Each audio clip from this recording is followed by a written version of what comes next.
Hi, everyone. My name is Marlita Gamble. I am a clinical mental health student at Oakland University in Michigan in my last year, and have the pleasure of introducing our panelists and our moderator for today. So we'll start with Martha. You're at the top left of my screen, so we're just going to go down. We have Dr. Martha Crother. She is the Associate Dean of Research in Health Policy and also a clinical psychologist. And Martha, would you like to add anything else to what you do here? Sure, I'll just say that I am at the University of Alabama, and I'm really excited to be here. And my specialty research and clinical area is mental health and aging. Perfect. All right. Thank you. Great to have you, Martha. And then we have Lewis Davis Jr., who is the State Director of ARP for DC.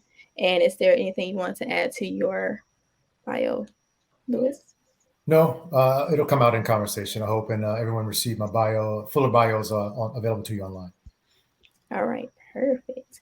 And then those are our two panelists, and we also have moderator today, who is Paula Cunningham, who is also a state director for AARP of Michigan.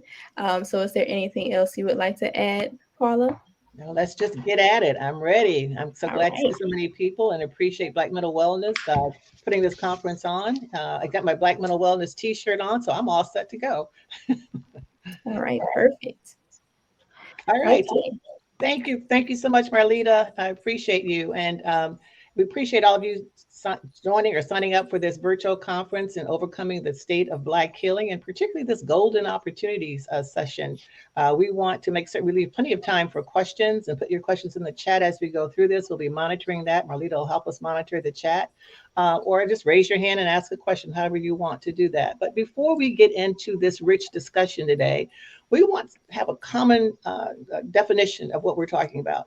People talk about mental wellness, they talk about dementia, they talk about Alzheimer's. When I was coming up, they used to say someone's slipping, so they have all different ways of talking about our brain and our health, the health of our brain. So Dr. Martha Crowther, would you tell us and kind of give us some common definitions of what we are talking about when we say mental wellness versus Alzheimer's or dementia or brain health? Absolutely. Okay, so I apologize to all of you that I'm going to read a little bit and then look up. In terms of mental health, the definition of being mentally healthy includes your emotional, psychological, and social well-being, and how basically you think, act, and process information. In particular, how you respond to stress. That's mental health. Brain health is how we think and process information. And more specifically about that is our ability to learn, our ability to remember, how we use language. That is brain health. Okay. Dementia. Often dementia gets used interchangeably with Alzheimer's.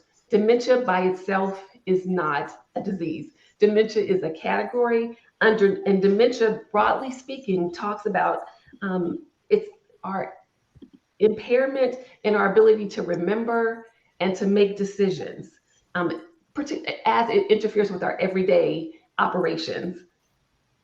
A type of dementia, it's Alzheimer's disease, just so we're clear. So often people think Alzheimer's is dementia. That's just a type of dementia. I just kind of want to make sure everyone understands that. And often people think that as they get older, they necessarily have to have Alzheimer's disease or they get dementia. And that's just not true. So that's not a normal part of aging, just so we're clear. So I hope that helps. And if it didn't, ask me a question, put it in the chat, and I'll try to explain again. Appreciate that, because sometimes we conflate those terms. We just use them interchangeably, and they're not interchangeable. So today we're talking about mental wellness and what we can do to make certain, particularly in the Black community, the African American community, we don't want to talk about mental wellness. It's sort of a taboo topic, and the older we get, the less we talk about it. It's like there's a stigma attached to it. Lewis, talk to us a little bit about that. There is a stigma attached to it. There's a stigma attached to getting silver. There's a stigma attached to dying red to getting older. But I always say consider the alternative. So I rather live and live well than die young. So and I don't know what young is, right? If we all have a date stamped on our forehead, I have no idea what my date is. So, um, so that's how I try to approach things. Um, but that's unique and it's very individualistic. It depends a lot on how well someone feels, mental wellness, their body, and the like, their economic station in life, all the other things and pressures that are put upon them, and how well they cope with those pressures I think impact a lot on how someone feels about whatever age they are at the time they're that age. And if they are getting older, and that's all relative, right? Because a 45-year-old today is older than she was 5 years ago. So you're older every day you live, Right. than the day before. But if you're calling yourself old, well, that's different. And so I'm older, but I'm not old compared to what?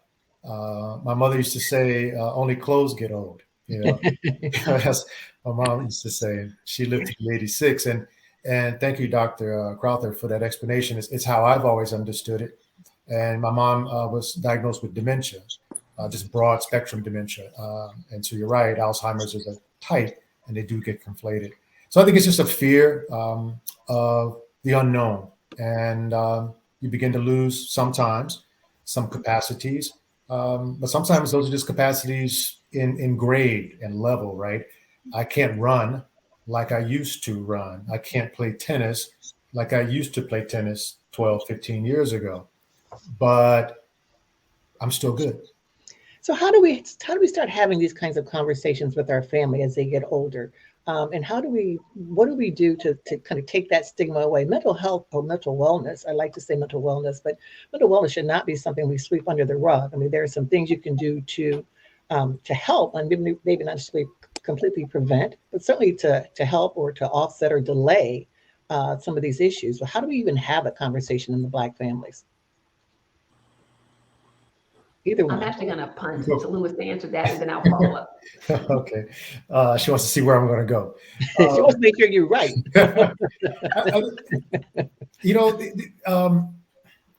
Again, this is so individual, right? So to anyone listening and watching this, your families are all different, certainly different than mine. I wish we had the conversations with our mom. I'm the youngest of four. And it wound up that my sister, who's the oldest, and I would wind up being the caregivers for our mom as she got older and then began to deteriorate and was diagnosed with dementia.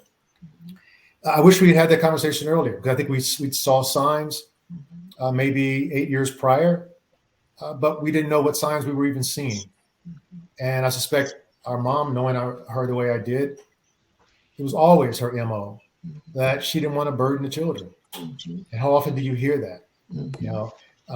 I can't speak for other cultures, but especially in the Black Italian culture I come from, it just wasn't something she wanted to do. And so I suspect she too felt things that it wasn't quite the way they were supposed to be. And she too probably didn't know how to put a finger on it. She might have even spoken to her doctor about it. So I think as family members and close friends of each other and our parents and siblings and the like, if you see something, say something, and find a gentle way in. Because if someone's trying to hide something because of fear or fear of burdening you, you come in too directly, it might just make them shut down. I don't have a better answer than that, Paula. I think it's so subjective, and it would be so individual to the person and the family. Thank you for that, Dr. Crowther. Yes, Lewis said something. I'd love his response, and I want to follow up with this.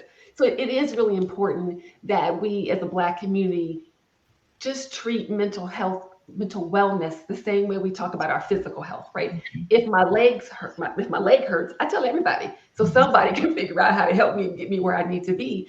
So maybe with mental health, given where we are as a community, you don't have to tell everybody, but that doesn't mean you can't be thoughtful and find someone to talk to and just say, I'm not sure how I'm feeling, even if it means you go to your primary care physician who then refers you to someone else. But some things that I want to read to you all a definition that includes symptoms for depression and dementia, because that comes up often as we age. And as Lewis pointed out, often as family members, we don't know what we don't know. So if you have a loved one who has memory problems, they have social withdrawal, so someone who used to be a little bit more social, and they just kind of start to distance themselves outside of COVID-related reasons. They have trouble concentrating, their speech is slow, their movement is slow, they're sad more than usual, and they're tired all the time, not just, it's a bad day tired. Those are symptoms that you want to address. You want to find out, pay attention to the pattern. If that's happening much more than normal, you need to address that. You can talk to the person, try to figure out what's going on. If that's not helpful, then again, take them to a psychologist, a clinical social worker, or go present yourself to a primary care physician who hopefully will then make the appropriate referral. So I'll just quickly say the symptoms again, because they're so common and it's something we all need to be mindful of. Memory problems, social withdrawal, trouble concentrating, slow speech and movement, sadness, and fatigue. There. Yeah, I appreciate that. One of the things, and maybe it's just me, but I don't believe, because I've read quite a bit about this. When we talk about people have dementia or they have some brain health issues, we think it's hopeless.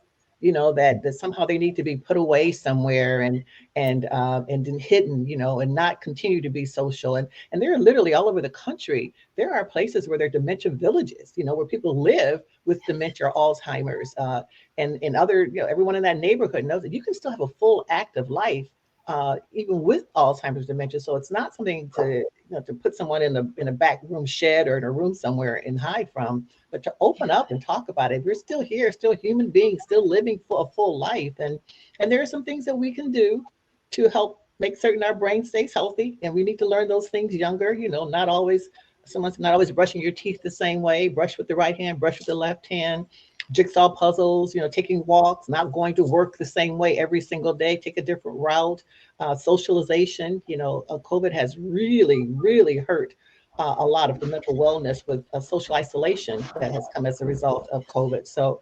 for folks who are listening, don't think this is somehow a hopeless case, or that their life is over because they can't ever find their keys, or they can't drive or find their way home. There are so many things that you can do to stay positive and make certain that people live the richest and the fullest life they can possibly live. Would you not agree with that? I absolutely agree. And I'm smiling because both of you, this is to me, you're great to present with, but you said something that's really key. If someone has dementia or memory related problems and or depression, it doesn't mean that there aren't things that are helpful. So Right. With dementia, we know that there's no cure, but that does not mean the person cannot function better than they would be without some intervention. And with depression, there's a whole set of behavioral techniques, there's medication. There's so many things we can do to help people. And that's just what we have to do, to know that it's not helpless, as you pointed out, or hopeless. We just have to seek out the help that we need, the same way we would do I don't know why I'm picking on the leg today, but if our legs hurt, we would seek out what we needed, and we can do the same when it's our mind, or our moods and emotions. Absolutely. Irvin is asking for you to please list those symptoms again, the symptoms that you listed in terms of forgetfulness. I think that's what Irvin Hill is asking us to do. So could you mention those symptoms again, please? Absolutely. So memory problems, social withdrawal, trouble concentrating, slowed movement or speech, sadness, and fatigue. So the symptoms of depression and dementia are very similar. What I would add, if you're concerned about someone having dementia, it's if they cannot engage in things they've always done, like if they forget the pattern to get to the grocery store, a place they've done forever. If they cannot cook something that they've always cooked. Those are kind of simple ways to kind of let you know something's not quite right. Yeah. If there's a change in their mood, so you got the person who's normally like your perky person and they become a little bit grumpy, that's not normal aging. And sometimes we just assume as we age, we become grumpy and we isolate. That's just not true. It's just like any other period of our lives. People are just different. So when we see changes in an individual, that's what should key us, not this idea that, oh, they're just doing that because they're old. No. That's very good. Yeah, very good. Excellent. Lewis, you want to add to that? Yeah, just gonna say it's good to discern too that we're not talking about here about forgetting where you put the car keys. And so that we all have temporary, moments like that. What do we call them? Thought it was just me. We call them senior moments, right? Right. And I have friends who are in their 30s and 40s, and they're having senior moments in their 30s. So maybe we need to change that term, but and it's a combination of these things. Anyone can experience some depression at any time. So it's not that someone has a sad or bad day alone. I think what Dr. Crowther is saying, that it's a combination of these symptoms, and then some that are more dire than others. If someone has forgotten how to cook something they've always known how to cook, that's different than not knowing where you put the car keys. Right. And I appreciate that. Someone explained it to me, because I had one of those moments once or twice, I'm not saying how often, but once or twice. And someone explained it to me that if you go downstairs, and if you go downstairs and you forget what you went downstairs for, that's different. But if you go downstairs and you don't know where you are, that's a whole different ballgame, So, so that as long as I know where I am, so far so good. But even if I went downstairs and didn't know where I was, it doesn't mean my life is over. There's still, some wonderful things that folks can do. Okay, another question. Let's move on. Again, please put your questions in the chat. And I see some people talk about this T-shirt. This is a Black Mental Wellness T-shirt. They have lots of different ones. One says resilience. They say different things on them. So I'm feeling like, my mental health is really working well today. I'm talking with some folks who know all about aging, know all about how to keep your mind vibrant and keep it healthy, and what to do if it does start, as my great grandmother used to say, if it does start slipping, it doesn't mean that it's the end of the road. So let's talk a little bit about managing bereavement as we get older. I don't necessarily like talking about, no one likes talking about bereavement or people who have died, but as we get older, we begin to lose a number of loved ones. One of my dear friends who's 96 years old, Tilly Spratt, used to say the secret to a long life is to have younger friends. Oh, Louis, I heard you mention you have friends who are 30 or 40 years old, but when you're a certain age and people around you start dying, and you feel very isolated and very alone, or your mother or grandmother have her friends and colleagues who start dying, what are recommendations for managing bereavement as we get older? You know what? I was going to answer one way, and then so I don't answer this way. First, don't wait until someone has transitioned. I have, in my experience, from family and friends who I know who lost someone, either all of a sudden or due to long-term illness, their bereavement seemed to me, from conversations I would have with them, to be much harder when they had regrets about something they did or did not do with that person who transitioned. Well said. And when my mother passed in 2012, I had zero regrets because I knew that she knew of my love for her, and we had such a rich relationship. That made my bereavement easier, not easy, but I had no regrets. And I think if I had, I would have had a different type of struggle. I would have had some kind of guilt about something I hadn't told her, hadn't done towards her. So I would say prepare for that time. And we don't know that date stamped on our forehead. You may go and they may be bereaving you, right? But tell somebody you love today that you love them today. That will help when that time comes. It'll even help them through some moment of depression or sickness to know that you just got done telling them of your love for them. Why wait? Absolutely. I like that. Martha. I love that response. But can I add to that? So that's really great. And that is a great way for us to move forward and how to live our lives. If you've already lost someone and you have a sense of guilt and loss, you can always pay it forward. That means you can learn from that. So sometimes we just kind of get stuck in the, I wish I would have done that, and we stay in that place. That person is gone, and you can use lessons from that relationship, how you would have done some things differently, and then do that in a different relationship. And make sure you tell other people, as Louis just did, like, this is the way to approach that. My mom also had dementia. She actually did have the Alzheimer's type. And like Louis, once she passed, I felt like I had been all in. I moved her from California to Alabama. I was all in. So when she died, I was sad, but I didn't have regrets. But I do know, clinically and just working with other people, that sometimes people do have regrets. that just means you need to be all in with the next person and help others to do that. And one thing I want to add while we're talking about bereavement, I'm sure all of us in one way or another have lost someone during this COVID time, and grieving and bereavement has just been so very different. So it's the absence of being able to do the rituals that we've all grown accustomed to has been really difficult for people. Absolutely. So some people have done like virtual events just to celebrate the person's life. There have been limited church services for a while. There were no church services, nothing at the funeral homes, just graveside services. So I encourage you, if you lost someone during the COVID period and you were not able to grieve or to celebrate the life as you normally would, it doesn't mean it's not too late to do something virtual or figure out how to make it work. The goal is to honor the person. And that really is for us, right? That person is gone, but it's a way that we can come together and share. Right. So that can be virtually, that can be on the phone, that can be outside at the park. I know it's getting colder, but put on the coat. Just figure out how to celebrate together.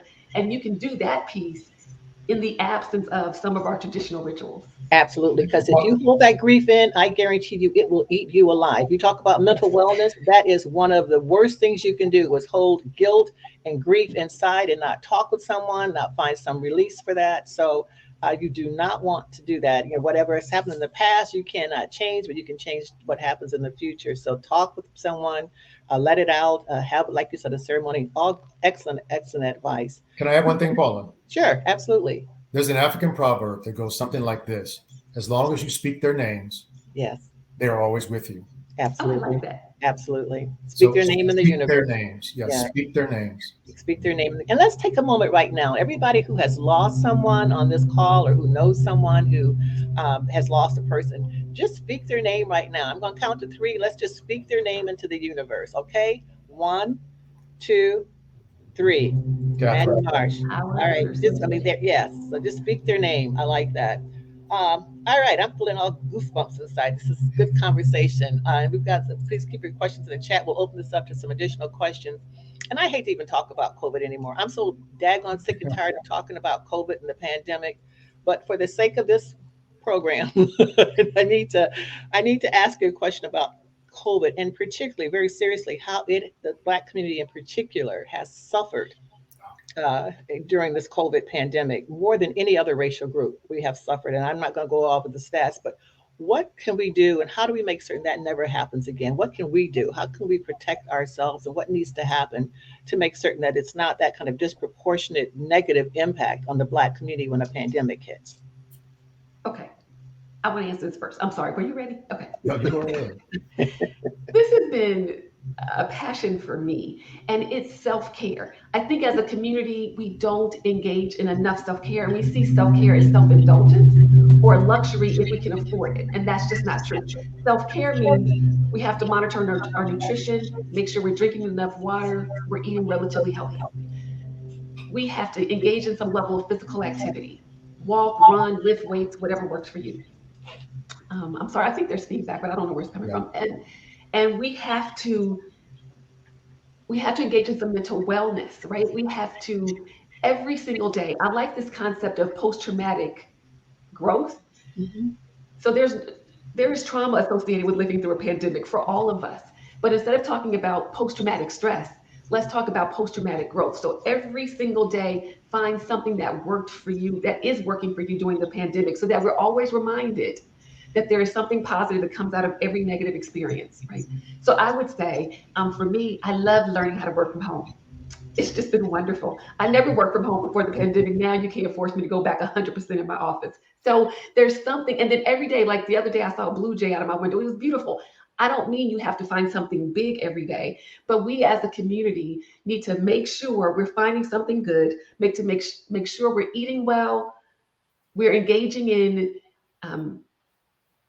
addressing our minds and our bodies, because that's what happened. That's what we saw in the pandemic, right? That our bodies weren't healthy enough, and many of us just didn't survive kind of getting COVID and what that meant for our community. And it has devastated our community. So we can do better if we engage what I'm just calling self-care, broadly speaking, just paying much more attention to our minds and our bodies. It sounds good. And we want to talk a little bit. I know we've got about 20 minutes left. We've got 15 minutes left. We want to talk a little bit about what some of those activities actually are. So I want to actually put that in the chat. What can we do? I'm always about not whining, not the BMW, moaning and whining, but what can we do? So let's talk about that in a moment. But Louis, did you want to add something to that, to what Martha said? Yeah, only we wouldn't have enough time here to talk about all of these social determinants that made African Americans and Blacks predisposed to be at higher risk for COVID-19. Right? That's a health disparities question. I'm happy to have with anyone here online at another time. But so there's a lot of common sense, logical reasons why Blacks were predisposed to disproportionately get infected and die. Here in the District of Columbia, 77%, so 7 out of 10 people who died of COVID in the District of Columbia were Black or African American. Black would include continental Africans and Caribbean and the like. Last year we did a conversation online. It was something that I designed with we had 120 Black women. And this was in the thick of the pandemic last summer, who came online, and I just created a space for them to talk about what they were dealing with in real time. And it wasn't designed for only Black women. When the appeal went out, it was Black women who came to the call. Why? For reasons we all know, because they were the ones, they're the primary caregiver in their families and in their churches and communities. And they appreciated having a space to hear from and commune with one another about what they were going through and how they were being resilient. And it was a rich, beautiful conversation. And if I can move on to where you just went, Paula, music,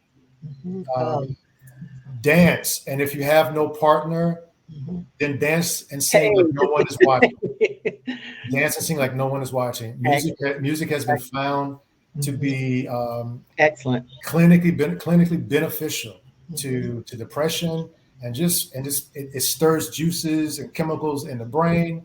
It stirs memories. How can you hear a song and it not conjure up a good and sometimes a bad memory about somebody who done you wrong, but it conjures up those memories, right? And I listen to music, and I will certainly dance like nobody's watching.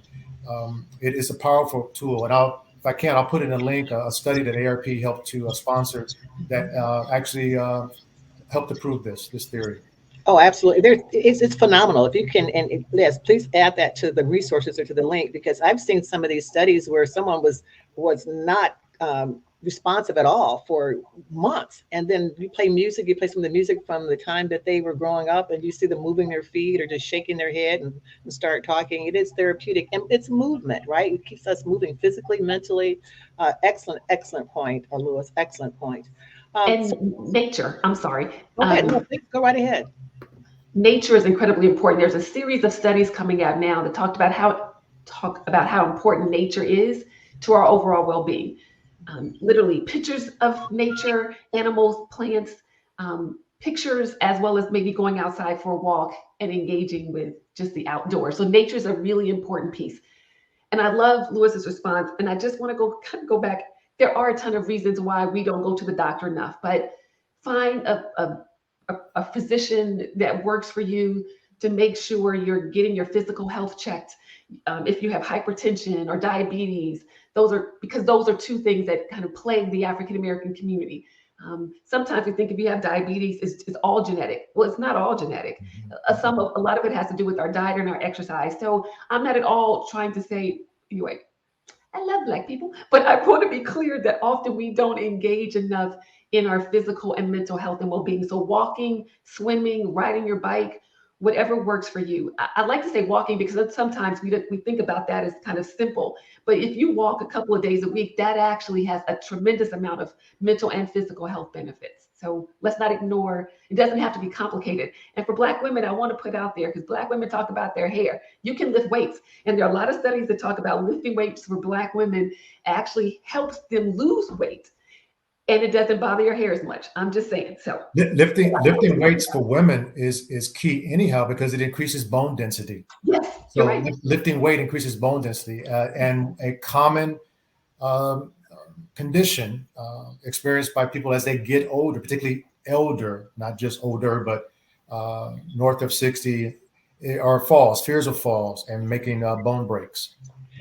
So lifting weights actually increases flexibility and makes it easier for you to climb those stairs all throughout life.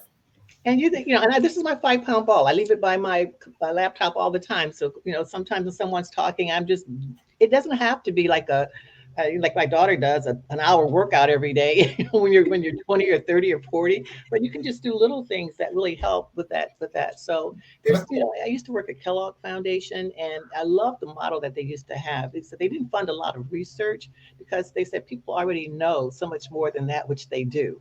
So we know a lot already, but we don't do what we know. So if you can just take a few steps, and wouldn't you agree that Simone Biles sort of set the standard for how you take care of your head, your mental well-being, as well as the rest of your body when she pulled out of a couple of the events at the Olympics? Talk with somebody. I've got a sister circle that helps, a friends or doctor, and like someone put in the chat, just sometimes like trying on a good pair of jeans, you got to try on one or two or three before you find the one that fits you best. But once you find it, it's golden. It could be a church person, it could be a professional, but you want someone who can help you. So let's open this up to Ramon says vitamin K2 is also a great supplement that every senior should use to increase or maintain bone density. I'm telling you, I am getting to be more and more of a naturalist, and I don't want to say that if any physicians are on, but any other questions that are in the chat? Anyone want to come on the screen or ask a question or put it in the chat? If not, we've got lots of questions. And while you wait for that, Paula, I like something Dr. Crowther said a moment ago about self-care. Too often, Black women especially, limit self-care to a mani-pedi and a hairdo. And I'm so glad you added that while that's important and makes you feel beautiful on the outside or look beautiful on the outside, all those other things you mentioned about taking care of the body, yes, on the inside, your spirit on the inside is self-care as well. Mm-hmm. And then I want to add, plug into something bigger than yourself. Mm-hmm. While it's assumed and presumed that Blacks are in church every Sunday, not every African-American, every Black is a believer, but believe in something, right? Yourself. And so get spiritual if you're not. And spirituality does not and never has meant religion only. Mm-hmm. I just think it's so important to plug into something bigger than yourself, whatever that might be. Absolutely. And Martha talked about, Dr. Crowther, you talked about nature. I mean, I've been on Native American reservations here in the Upper Peninsula, and you talk about nature. I mean, they will sit outside and just watch the trees blow in the wind and think there's healing that comes from that. So, whatever that something is for you, plug into it and make it work. But all the negativity, the news, we're just bombarded with that. I was reading the other day, 144,000 children in the country have lost a mother or a grandmother or a loved one. 144,000 children without that number one person in their life due to COVID. But there's this negativity all around us. But we can control as much of that as we possibly can by doing the things that you're talking about. Martha, there's a question. Excellent advice. Any other questions in the chat before I start asking these good folks some additional questions, or anyone else? Where did I find a weighted ball? I don't know. Google probably. Where else? Amazon. Or Target or Walmart. Maybe. I can show it to you again if you want to look at the brand, but it's I've got different weights. This is just for computer. I usually have my other weights here too, but I'm not. They don't give me a commission, so I'm not.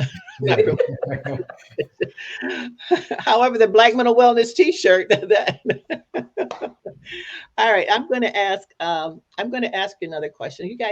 Both of you guys. Sorry about that. Both of you are. Let me just ask it this way. Now that you're a bit older, what would you have said? What kind of advice would you have given to your younger self when you were in your 20s or your 30s, or even what advice would you have given to yourself? Something that you know now about mental wellness and mental health that you didn't know at that time. I don't see Dr. Crowther tell us. Say, go first.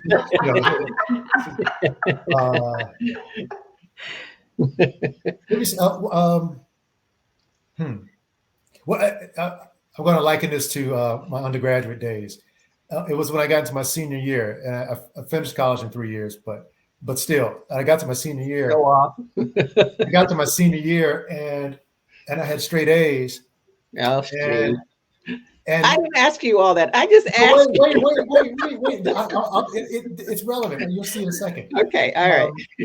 And I thought, wow, I mean, that's all I had to do in my sophomore, junior year, because I kind of sloughed in my sophomore year. I was playing around too much. I wasn't taking it seriously.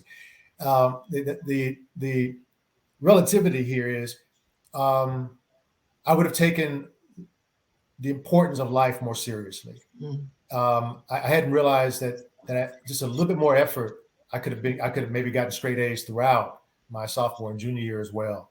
After putting in the effort I did in my senior year, and in life, as I look back, I would have told myself to be bolder, Mhm. to believe in myself more, to demand more for myself, and yeah, I would have done that. Yeah, nice. Very nice. Very nice. Martha? I would, I would say two. Well, there's lots I could say, but two things that are really important. One is to eat better. So I was a really skinny kid in young adult, and I was physically active, um, participated in organized sports, all kinds of things.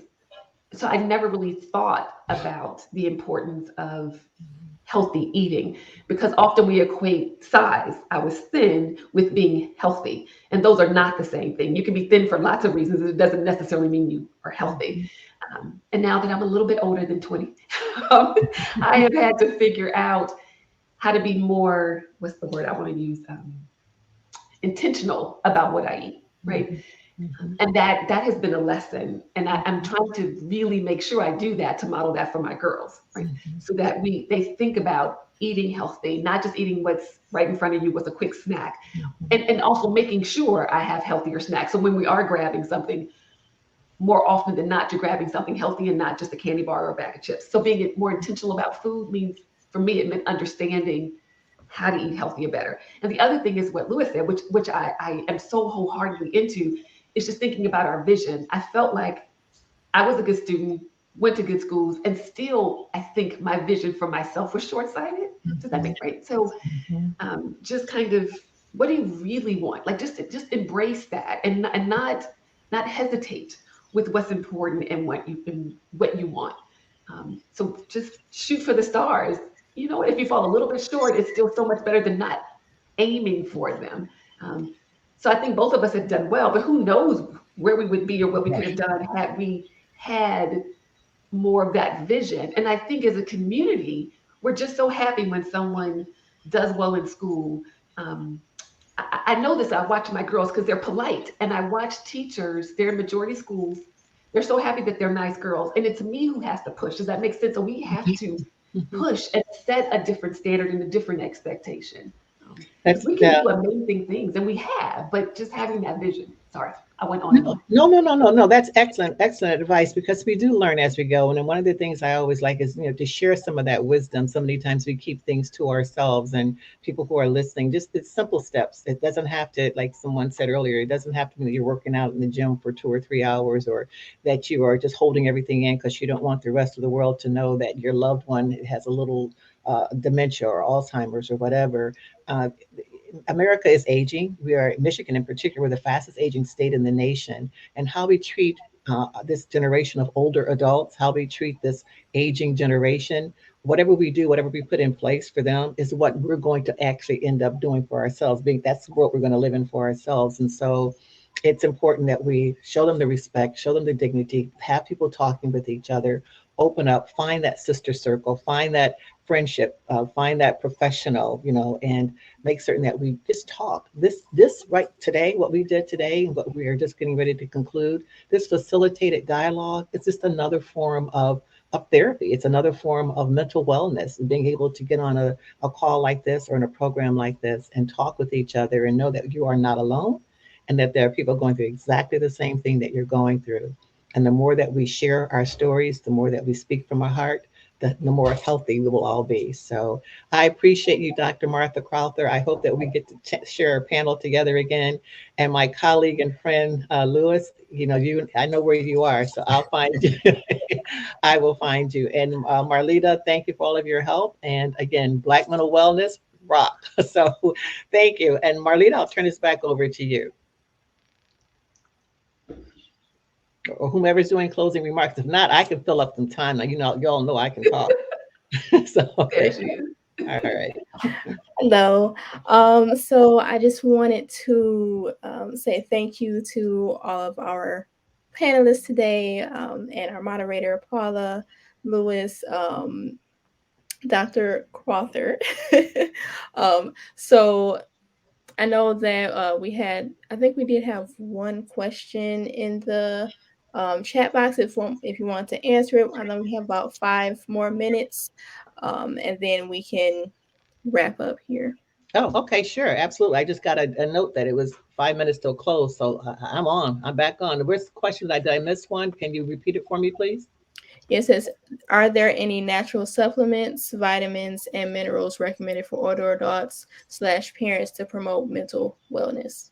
I see Ramon Royster was in the chat, and he is my go-to person for all things like that. If he wants to put something in the chat while Lewis and Martha, he tells me if I have a eye ache or earache, I said, what can I do? Ramon tells me so. But Martha or Lewis, any Yeah. comment that you want to have? Yeah, I will. And then pun it to Dr. Crowther. Supplements are great.